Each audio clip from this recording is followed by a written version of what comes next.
చాలా ఆశతో వచ్చారు మీ పాదాల దగ్గరికి.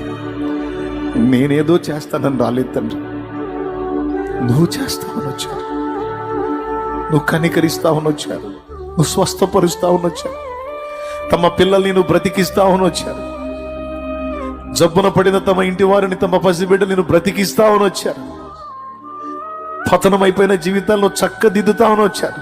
యేసయ్యా నీ కోసం వచ్చారు, నీ సన్నిధిని కోరి వచ్చారు.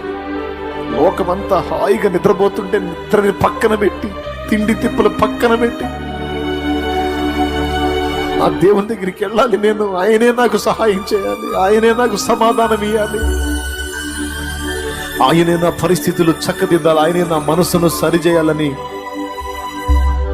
చాలా వేదనతో నీ కాళ్ళ దగ్గరికి వచ్చిన నీ పిల్లల్ని దాటిపోతావా ప్రభు?